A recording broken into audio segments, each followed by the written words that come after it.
Friends, కొంతమంది patients ఏంటంటే x ray బాగానే ఉంది కదా అనుకొని వాళ్ళు మళ్ళీ ఎప్పుడో ఒక 1 month 2 months తర్వాత వస్తారు. బట్ ఈ ఎక్స్రే కనుక మీరు జాగ్రత్తగా చూస్తే ఇక్కడ పీసీఎల్ అవల్షన్ ఉంది. సో ఎంఆర్ఐ నేను చూపిస్తానండి మీకు. మీరు ఇక్కడ క్లియర్గా చూడొచ్చు, మన మోకాల్లో ఉండే one of the most important ligament PCL, posterior cruciate ligament, ఇక్కడ బోని అవల్షన్ అయింది, బోన్ పీస్తో పాటు లేచింది అనమాట. సో ఈ తెల్లగా ఉన్నది బ్లడ్, దెబ్బ తగిలి కింద పడినప్పుడు మోకాలు వాస్తుంది కదా, అది బ్లడ్ చేరుతుంది అక్కడ. సో ఇక్కడ కనపడుతుంది కదండి, వైట్గా ఉన్నది బ్లడ్ అనమాట ఇది. సో ఇది యాక్సియల్ సెక్షన్స్. సెజైటల్ సెక్షన్లో ఇలా ఉంది, క్లియర్గా తెలుస్తుంది కదా.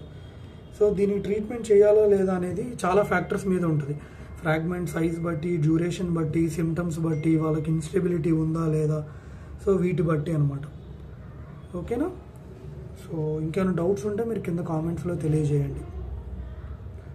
సో ఇది చూసారు కదా, ఇక్కడ బోన్ పీస్తో పాటు లేచింది. ఓకేనా?